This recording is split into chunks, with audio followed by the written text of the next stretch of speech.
13절까지의 말씀입니다. 저와 여러분이 한 절씩 교독합니다. 레위기 5장 1절에서 13절까지의 말씀입니다.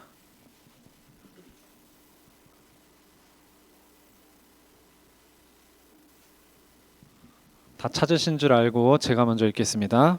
만일 누구든지 저주하는 소리를 듣고서도 증인이 되어 그가 본 것이나 알고 있는 것을 알리지 아니하면 그는 자기의 죄를 져야 할 것이요 그 허물이 그에게로 돌아갈 것이며.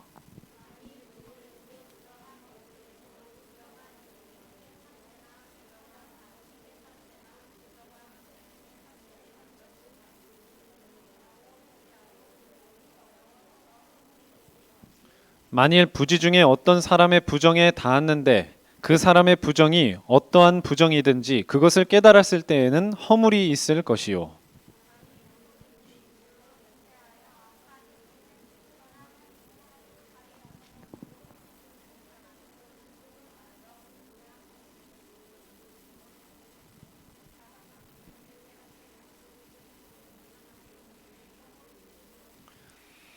이 중 하나의 허물이 있을 때에는 아무 일에 잘못하였노라 자복하고,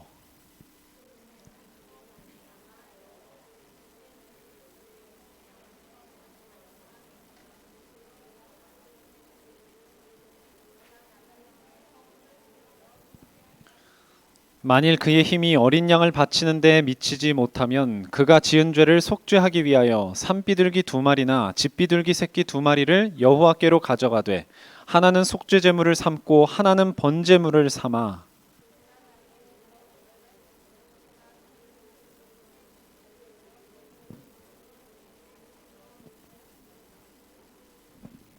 그 속죄 제물의 피를 제단 곁에 뿌리고 그 남은 피는 제단 밑에 흘릴지니 이는 속죄제요.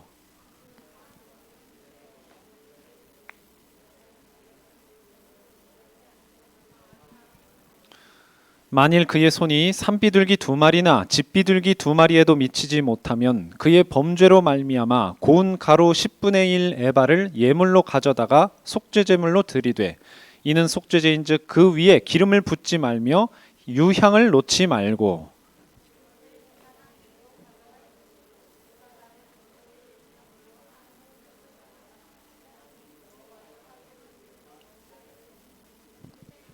다 같이 읽겠습니다. 제사장이 그가 이 중에서 하나를 범하여 얻은 허물을 위하여 속죄한즉 그가 사함을 받으리라. 그 나머지는 소제물 같이 제사장에게 돌릴지니라. 아멘. 네. 자, 오늘 계속해서 제사에 대한 말씀입니다. 레위기는 전부 거의 끝까지 제사를 어떻게 드려라 이걸 말씀하시고 있습니다. 자, 여러분, 죄에는요 대가가 따르죠. 죄에는 대가가 따릅니다. 죄에는 대가가 따른다. 근데 어떤 대가가 따라요? 이 대가가 뭘까요? 여러분, 죄 지으면 어떻게 돼요? 여러분, 잘못하면 어떻게 돼요? 선생님이나 부모님한테 그 대가가 바로 벌이에요. 벌인데, 자, 우리 사람이 받는 이 벌의 내용이 뭘까요? 세상에서는 죄를 지으면 벌금을 내든지 교도소에 갑니다. 또는 법원의 명령에 따라서 사회봉사 같은 걸 하기도 해요. 봉사활동. 그런데 영적인 면에서 보자면, 영적 세계에서 보자면요, 이 죄에 대한 대가로서 받는 벌은 뭐냐면요, 이 벌은 뭐냐? 바로 저주재앙이에요. 저주재앙. 저주재앙이 벌의 내용이에요. 이 저주재앙이 뭐예요? 어떤 거예요? 여러 가지죠. 그냥 개인적으로는요, 안 좋은 일을 막 당하는 거예요. 뭐 비극을 막 겪는 거예요. 그런 것도 저주재앙이고, 그 다음에 크게 보면요, 지금 코로나19 이것도 저주재앙 중에 하나예요. 물론 옛날에 유럽에서 중세 때 창궐했던 흑사병에 비하면 아무것도 아닙니다. 그때는 유럽 인구의, 이제 아시아는 아니었지만은 유럽 인구의 3분의 1이 죽었어요. 근데 지금은 그 정도는 아니죠. 그거하고는 비교할 수 없는데, 그 다음에 전쟁이 일어난다든가 이런 게 이제 재앙이에요. 전쟁이 일어나면 편안하게 살 수 있는 사람 아무도 없어요. 예. 자, 그런데 이 저주 재앙 문제를 해결하려고 하다 보니까 당연히 저주 재앙을 해결하려면 뭘 해결해야 돼요? 죄를 해결해야 되죠. 죄를 해결하려고 하는데 저주 재앙이 너무 큰 거예요. 내가 이렇게 죄를 많이 지었나? 자, 복음을 모르는 사람들은요, 누구한테 속해 있어요? 예, 죄를 짓는 자는 누구에게 속하나니? 예, 요한일서 3장 8절에 나오죠. 마귀한테 속해 있잖아요. 그러니까요, 죄가, 아니 내가 죄를 그렇게 많이 지은 게 아닌 것 같은데 저주 재앙이 너무 심하네. 막 내 주변에 사랑하는 사람들이 막 죽고,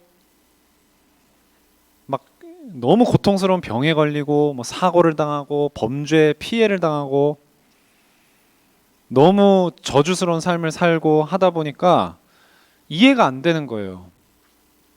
그러니까 막 불교나 이런 데서는 뭘 찾아내요? 이런 걸 막 찾아내는 거예요. 여러분도 혹시 이런 거 믿는 사람 없죠? 네, 전생 윤회 이런 거. 전생 윤회가 뭐예요? 죽었다가 다시 태어난다 이 말이에요. 죽었다가 다시 태어나고 죽었다가 다시. 그런데 그 핵심 내용이 뭔지 아세요? 단지 죽었다가 다시 태어난다 이게 아니고, 내가 지금 이렇게 고통스럽게 저주스럽게 사는 것은 뭐다? 뭐 때문이다? 예전에 죄가 많아서, 전생에 죄가 많아서.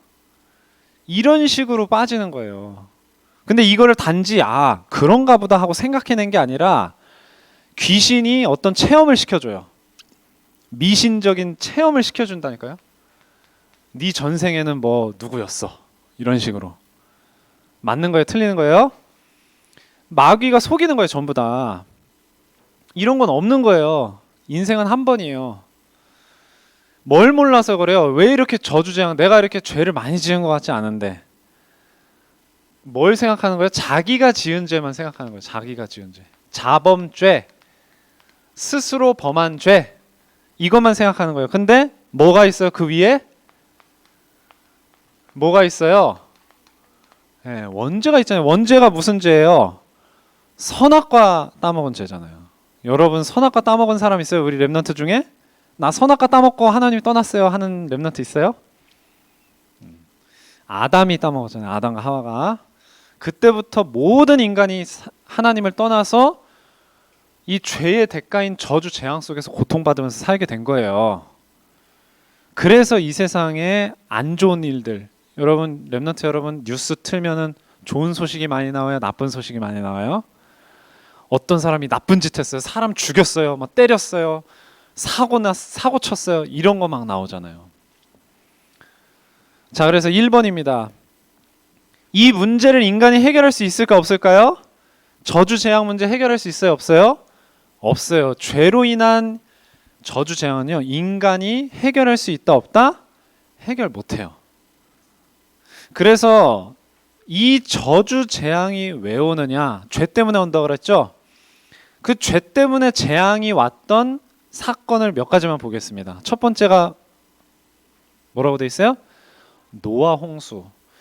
자, 노아 홍수가 일어났다. 이거 우리 랩런트들 다 알고 있습니다. 근데 왜 일어났느냐? 그걸 우리 말씀을 통해 알아야 돼요. 창세기 6장에 보면요, 하나님께서 세상을 딱 보니까 세상에 뭐가 가득해요? 죄악이 가득하다. 그리고 항상 악할 뿐이다. 누가요? 사람이요. 사람이 악하다. 그래서 마음에 근심하시면서 어떻게 하시기로 작정하셨다? 내가 창조한 사람을 지면에서 쓸어버리겠다. 쓸어버린다는 게 어떻게 하겠다는 거예요? 그 사람들을 어떻게 하겠다는 거예요? 전부 죽게 하시겠다. 그런데 사람만 죽어요? 사람으로부터 가축과 기는 것, 공중의 새까지 그렇게 할 것이다. 그러니까 무엇 때문에 이런 노아 홍수라는 저주 재앙이 일어났다? 가득한 죄 때문에. 자, 두 번째는 어떤 사건? 어떤 사건이에요? 다 나와 있잖아요, 여러분. 종이. 소돔 고모라. 소돔과 고모라에서 어떤 일이 일어났어요? 불과 유황이 막 쏟아졌어요. 근데 그 재앙이 일어나기 전에 하나님께서 아브라함에게 나타나셔서 말씀하십니다. 내가 하려는 일을 아브라함에게 숨기겠느냐? 그러면서 하신 말씀이 뭐예요? 소돔과 고모라에 대한 부르짖음이 크고 그 죄악이 심히 무거우니, 죄악이 심히 무겁다고 말씀하셔요. 그러니까 어떻게 하겠다는 거예요? 내가 알아보러 간다. 알아보러 가서 그 죄악이 진짜 무거우면 어떻게 하시겠다? 역시 어떻게 하시겠다? 심판하시겠다. 쓸어버리겠다는 거예요. 불과 유황으로. 그래서 아브라함이 어떤 강구를 해요? 거기 누가 살고 있었어요? 아브라함의, 혹시 알고 있어요? 우리 렘넌트들? 소돔에는 아브라함의 누가 살고 있었다? 조카 롯이 살고 있었어요. 아브라함의 조카. 자기 조카가 심판당해서 죽을 수도 있으니까 어떻게 하겠어요? 기도하는 거예요. 어떻게 해달라고? 살려달라고. 심판을 내리지 말아달라고 간구를 합니다. 그런데 결국은 어떻게 돼요? 롯은 구출을 받아요. 롯과 그 가족은 구출을 받지만 소돔과 고모라는 어떻게 되죠? 불과 유황으로 불바다가 돼버리고 사라져버립니다. 뭐 때문에요? 죄가 심히 무거우니. 자, 세 번째는 뭡니까? 이스라엘 백성을 통해서 어디가 심판을 받았다고요? 1-3번에 어디요? 네, 가나안. 이스라엘 백성을 통해서 가나안이 심판을 받아요. 여러분, 하나님께서 이스라엘 백성들한테 가나안에 가서 어떻게 하라고 말씀하셨는지 아세요? 신명기 7장 2절에 보니까 그들을 너에게 넘겨서, 넘긴다는 거예요. 네 손에 붙인다, 이런 표현도 쓰거든요. 다른 성경 말씀에. 그때 너는 그들을 뭐 할 것이라. 화면에 보니까 뭐라고 나와요? 그들을 뭐 해라? 두 번째 줄을 마지막에 진멸이 뭐예요? 멸해버린다. 완전히 다 어떻게 한다는 거예요? 죽인다는 뜻이에요. 너무 무서워요. 계속 왜 이렇게 다 죽이세요? 그들과 어떤 언약도 하지 말 것이요 그들을 불쌍히 여기지도 말라. 자, 그런데 이 말씀을요 수백 년 전에 미리 아브라함에게 귀뜸을 해주셨어요. 소돔과 고모라도 아브라함한테 미리 말씀하셨다 그랬죠? 가나안을 아브라함의 후손인 이스라엘 백성들이 심판하게 될 것을 하나님이 아브라함한테 미리 말씀하셨어요. 뭐라 그래요? 창세기 15장 16절에 4대 만에 이 땅으로, 이 땅이 무슨 땅? 가나안 땅. 이때도 가나안 땅에 살고 있었어요, 아브라함이. 근데 애굽으로 갔다가 이제 돌아오게 될 거다. 그걸 말씀하시면서 이는 아모리 족속의 죄악이 아직은 뭐 하지 않았다? 가득 차지 않았다. 이 말은 무슨 말이에요? 가득 차면 어떻게 된다? 돌아온다. 가득 차면 누가 돌아와요? 이스라엘 백성이. 이스라엘 백성이 돌아와서 어떻게 하는 거예요? 그 가나안 백성들을 심판할 것이다. 하나님께서 이스라엘 백성을 통해서 가나안을 심판하실 것이다. 그걸 말씀하시는 거예요, 미리. 자, 이것으로 미루어 볼 때 죄가 가득하고 죄가 심히 무겁고 그렇게 되면은 반드시 어떤 일이 일어난다? 심판의 일이 일어난다. 하나님께서 그 지역에 벌을 내리신다. 재앙을 내리신다. 그것을 우리가 알 수 있고 또 알아야 됩니다. 자, 그래서 이 문제를 우리 인간이 해결할 수 없기 때문에, 여러분, 홍수 문제 오는데 인간이 해결했나요? 불과 유황이 떨어지는데 인간이 해결했나요? 해결 못했잖아요. 그래서 그 문제를 해결하기 위해서, 죄 문제죠. 누가 오신 거예요? 큰 두 번째, 죄 문제를 해결하기 위해서 예수님이 오신 거예요. 자, 그래서 예수님이 이 죄 문제를 해결한 방법이 뭐였어요? 1번에 작은 1번에 뭘 대신 받으셨어요? 예수님이 죄로 인한 저주 재앙을요 예수님이 대신 받으신 거예요. 죄는 반드시 대가로서 벌을 받게 되고 그 벌이 저주 재앙이잖아요. 그래서 예수님 혼자 이 저주 재앙을 대신 받으신 거예요. 대신 벌을 받으신 거예요.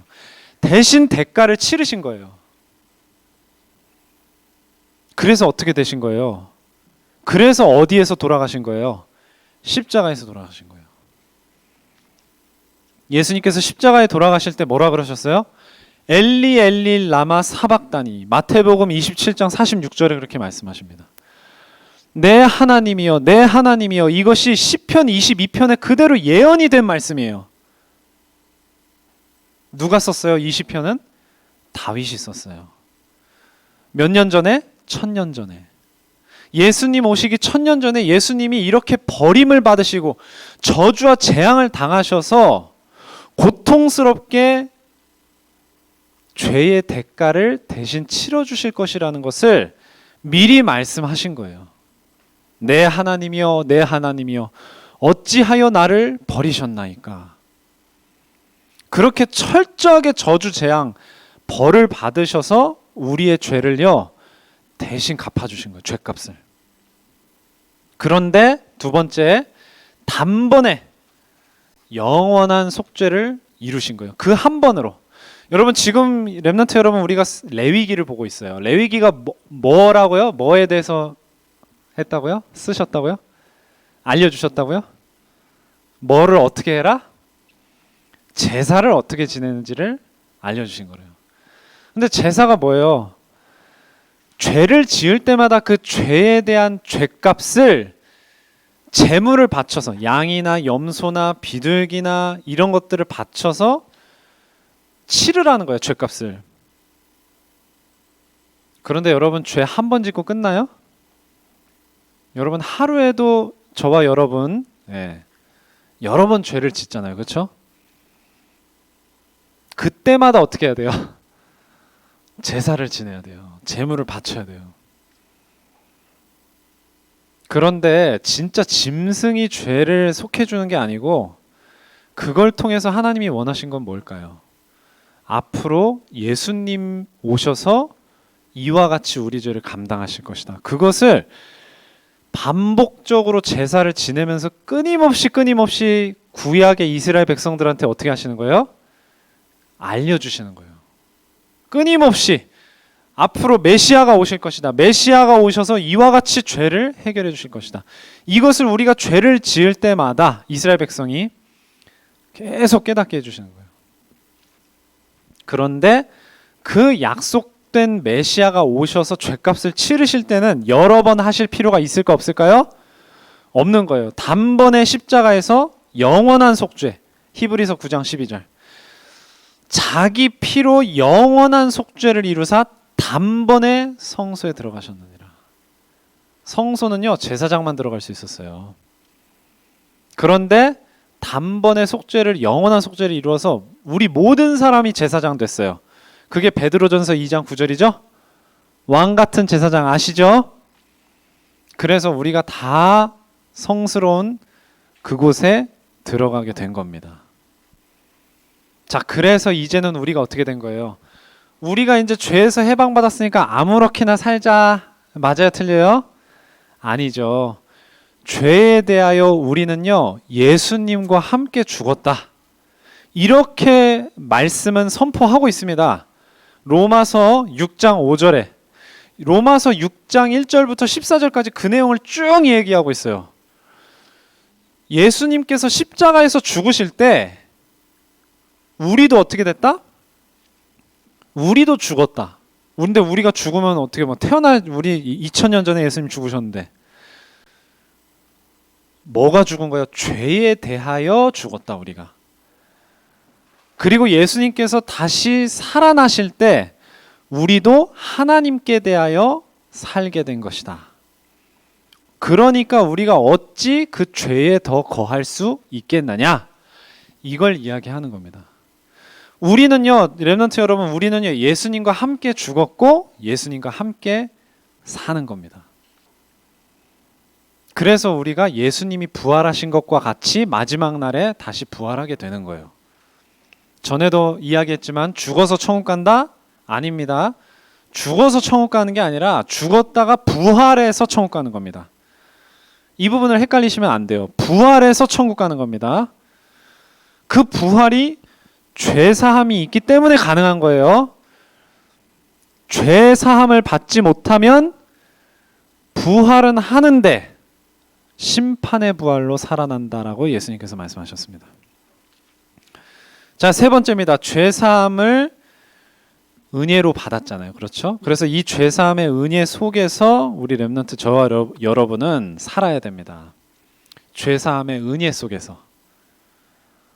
이 말이 무슨 말이에요? 우리가 열심히 노력해서 또는 많은 돈을 내서 우리가 막 어디 뭐 팔뚝 하나 잘라내가지고 그렇게 해서 죄값을 치른 게 아니고 예수님이 그냥 은혜로 죄값을 대신 해결해 주셨잖아요. 여러분, 여러분이 지금 아직 우리 어린 렘넌트들이잖아요. 여러분들이 집에서 밥 먹고 사는데 부모님한테 돈 드리나요? 밥값 내고 먹어요? 부모님한테? 식당 가서 밥 먹는 거 말고. 여러분, 부모님이 여러분 옷 입혀주는데 여러분 옷값을 부모님한테 내줘요? 내요? 여러분 돈이 있을 수가 없잖아요. 아기가 태어났는데 무슨 뭐 손에 돈 쥐고 태어나요? 뭐 막 금반지 은반지 막 하나씩 끼고 태어나요? 손가락에? 아니잖아요. 우리는 태어날 때 이미 아무것도 없는 상태에서 태어나서 부모님의 은혜로 먹고 입고 그렇게 돌봄을 받으면서 자라는 거예요. 우리가 죄인 되었을 때 똑같은 거예요. 우리가 아무것도 할 수 없어요. 절대 죄값을 치를 수 없어요. 돈으로 치를 수 있는 것도 아니고 우리 목숨을 버려서 치를 수 있는 것도 아니고 하나님이 그냥 은혜로, 쉽게 말해 공짜로 우리의 죄값을 해결해 주시는 거예요. 자, 오늘 본문 말씀 중에 보면요, 속죄한즉 그가 사함을 받으리라 두 번 나옵니다. 10절과 13절에 제사장이 이렇게 제사를 통해서 속죄를 해주는즉 그가 죄의 사함을 받게 될 것이다. 이겁니다. 우리가 우리 목숨을 바쳐서 죄값을 치르면 지옥을 가야 돼요. 그냥. 그게 아니고 짐승의 피를 대신 흘려서. 그래서 이 죄를 사하는 권세가 누구에게 있어서 우리가 죄사함을 받는 거예요? 바로 모든 문제 해결하신 누구요? 예수님을 통해서 예수님이 이 죄를 사하는 권세를 가지신 겁니다. 자, 그래서 예수님은요, 공생애 동안 많은 병든 사람들의 병을 고쳐주셨어요. 병을. 근데 병을 고쳐주실 때마다 하신 말씀이 뭐예요? 네가 구원을 받았느니라. 너의 죄가 사함을 받았느니라. 이 말씀을 거의 하셨어요. 거의. 그냥 네 병이 고침을 받았느니라 이렇게 말씀하지 않으시고 네가 구원을 받았느니라. 네 죄가 사함을 받았느니라. 그래서 마가복음 2장 5절에도 중풍병 걸린 친구를 4명의 친구들이 지붕을 뜯어서 예수님이 말씀을 하고 계시던 곳으로 내렸을 때 예수님께서 하신 말씀이었어요. 작은 자야 내 죄사함을 받았느니라 이렇게 말씀하셨어요. 그러니까 그 자리에 누가 있었냐? 바리새인들이 있었어요. 그 사람들이 서로 수군거리면서 저 사람이 누군데 죄를 사하고 말고 마음대로 한다는 거냐 하니까 예수님께서 말씀하십니다. 2장 10절에 인자가 땅에서 죄를 사하는 권세가 있는 줄 너희로 알게 하려 하노라. 예수님이요 맨입에 죄를 사하는 권세가 있다 이 말씀하신 게 아니에요. 십자가를 지실 것이기 때문에 이런 말씀을 하실 수 있는 겁니다. 이때는 아직 십자가 지시기 전이니까. 근데 그게 너무나 분명하기 때문에 예수님에게는 그럴 권세가 있으신 거예요. 자, 그래서 이제 중요한 것은 바로 죄사함을 이미 받은 우리입니다. 우리 렘넌트 여러분입니다. 이 죄사함을요, 다른 사람들에게도 알게 해줘야 돼요. 예수님이 말씀하신 것처럼 죄를 사하는 권세가 예수님에게 있다는 사실을. 이게 왜 중요합니까? 뭘 해결해야 되니까? 이 죄에 대한 대가, 벌, 저주 재앙을 해결해야 되니까. 그걸 누가 해결해요? 해결할 수 있는 사람 없어요, 이 땅에는. 예수님에게 죄를 사하는 권세가 있음을 알게 하려 함이다. 저와 여러분이 가진 복음 전파의 사명은 여기 있는 거예요. 저주 재앙 해결할 수 있는 권세를 가지신 분이 누구냐? 예수님이다. 예수님 외에는 없다. 그래서 요한복음 20장 22절에서 23절에 보면요, 예수님이 어떤 말씀을 하시냐면요, 성령을 받으라 그 말씀을 하시고, 너희가 누구의 죄든지 사하면 사해질 것이고 그대로 두면 그대로 있을 것이다. 아니, 우리한테 너의 죄를 사하노라 이러면 죄가 사해진다는 말입니까? 너는 내가 죄 안 사해 줄 거야. 그럼 그 사람은 꼼짝없이 지옥에 가야 되고, 그런 말일까요? 마가복음 16장 15절에서 16절에 보면요, 천하에 다니면서 복음을 전파해라 말씀하시면서, 믿고 세례를 받는 사람은 구원을 받을 것이요 믿지 않는 사람은 정죄를 받으리라. 우리한테 우리 멋대로 너 죄는 내가 사해 줄게, 너 죄는 내가 꼴보기 싫으니까 안 사해 줄 거야, 이게 아니라 렘넌트 여러분이 복음을 전했을 때 그 복음을 믿는 사람은 죄 사함을 받고, 안 믿는 사람은 죄 문제가 해결 안 되니까 저주와 재앙을 받을 수밖에 없는 거예요. 이 저주와 재앙이요, 이 땅에서만 받는 게 아니라 마지막에 최종적으로 뭐예요? 이게 결정판, 저주 재앙의 결정판, 지옥이에요. 지옥. 죄 문제 해결이 안 되면 이 땅에서도 죄의 대가인 벌을 받으면서 저주 재앙 당하다가 끝까지 해결 안 되면 어떻게 되는 거예요? 지옥에 가서 영원한 형벌을 또 받는 거예요. 그게 바로 죄입니다. 그게 바로 죄예요. 원죄. 그래서 그 문제를 누가 해결하셨다고요? 예수님이 해결하셨다. 예수님에게만 이 죄를 사할 수 있는 권세가 있으시다. 저 여러분이 이 사실을 분명히 깨닫고요, 이 예수님이 지금 어디 계세요?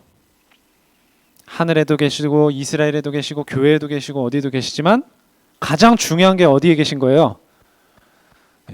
우리 렘넌트 여러분이 예수님을 영접했다는 것은요, 십자가에서 고통스럽게 죽으시고 부활하신 그 예수님이 여러분 마음속에 계셔서, 이 사람은 내가 죄를 대신 졌습니다, 도장을 딱 찍어 놓으시는 거예요.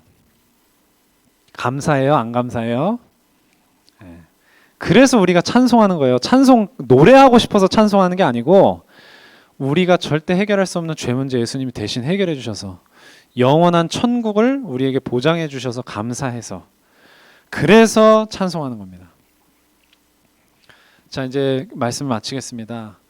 그렇기 때문에 이 복음을 모르면요, 이 저주와 재앙은요, 우리 그 사람의 인생뿐만 아니라 그 후손까지 100년, 1000년이 지나도 계속돼요. 뭐 100년, 1000년이 아니라 뭐 2000년, 몇천 년 지나도 계속됩니다. 그래서 이 저주 재앙을 끊는 방법이 무엇뿐이다? 복음뿐이다. 렘넌트들이 이 정체성을 확실하게 마음속에 새겨야 됩니다. 그 정체성이 희미해지면 마귀가요, 계속 파고드는 거예요. 어떻게 파고들어요? 두 가지로 파고들어요. 양심의 가책 또는 무뎌진 양심, 둘 중에 하나로. 막 죄의식에 시달리면서 어떡하지, 나 잘못했는데 막 너무 막 마음이 힘들어하거나, 아니면 잘못이 잘못인 줄도 모르고 제멋대로 사는데 그냥 계속 모르는 거예요. 그러면 이제 저주 재앙을 살면서부터 계속 당하면서 고통받을 수밖에 없는 겁니다. 그래서 우리 렘넌트들이요, 이 사명을 가지고 있는 거예요. 죄를 사하신 예수님이 나와 함께 계시는구나. 그 행복을 누리는 오늘로부터 세계복음화는 시작하는 겁니다. 세계복음화, 막 대단한 일을 해야만 세계복음화가 아니에요. 아니, 이게 진짜 대단한 거예요. 오늘 렘넌트 여러분이 내 마음속에 계신 예수님과 친구처럼 사귀는 것. 여러분의 죄 문제 해결하신 예수님과 형제처럼, 자매처럼, 동생처럼, 언니 오빠처럼, 형 누나처럼 그렇게 사귀는 것. 뭐 너무 싸워서 나는 생각하기 싫어요. 그게 아니고 그렇게 친해지기를 바랍니다. 예수님하고. 그게 전부입니다. 그렇게 할 때 예수님께서 모든 것을 책임지실 줄 믿습니다. 기도하고 마치겠습니다. 하나님 아버지 감사드립니다. 오늘 우리 렘넌트들이 선포된 말씀처럼 이 심각한 죄 문제를 해결받은 그 은혜를 감사하면서 그들의 마음속에 주님으로 계신 예수님과 날마다 말씀으로 기도로 소통하고 교제하고 친구처럼 사귐이 있도록 주님께서 인도하여 주시옵소서. 모든 말씀 예수님 이름으로 기도합니다. 아멘. 이 시간에 복음 기도 전도의 뿌리 찬양하시면서 우리 기도